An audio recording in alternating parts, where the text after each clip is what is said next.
एक महत्त्वाची बातमी आहे, कारण निवडणुकीनंतर मनोज जरांगेंचा पहिलाच दौरा असेल.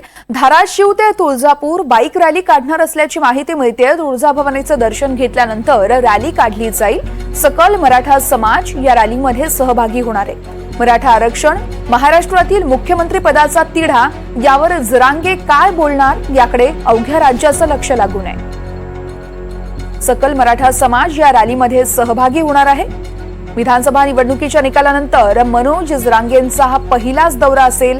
धाराशिव ते तुळजापूर अशी बाईक रॅली काढली जाईल आणि यावेळेस जरांगे पाटील काय बोलतील याकडे अवघ्या राज्याचं लक्ष आहे. तुळजाभवानीचं दर्शन घेतल्यानंतर रॅलीला सुरुवात होईल.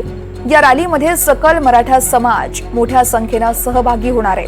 मराठा आरक्षण असेल, शिवाय महाराष्ट्रातील मुख्यमंत्री पदाचा तिढा यावर जरांगे पाटील काय बोलतायत ते बघावं लागणार आहे. धाराशिव ते तुळजापूर अशी ही बाईक रॅली असणार आहे. निवडणूक झाल्यानंतर जरांगे पाटील यांची भूमिका नेमकी काय असेल ते या रॅलीच्या माध्यमातूनच आपल्याला समजू शकते. जरांगेंचा पहिला दौरा आहे हा विधानसभा निवडणुकीच्या निकालानंतरचा. धाराशिव ते तुळजापूर अशी बाईक रॅली काढली जाईल. यावेळेस राज्यभरातून अनेक मराठा समाज बांधव इथं रॅलीला येतील. तुळजाभवानी मातेचं दर्शन घेतलं जाईल आणि त्यानंतर या रॅलीला सुरुवात होणार आहे.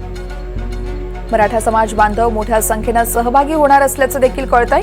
मराठा आरक्षण असेल, महाराष्ट्रातील मुख्यमंत्री पदाचा तिढा असेल, यावर जरांगे काय बोलतायत ते बघावं लागेल.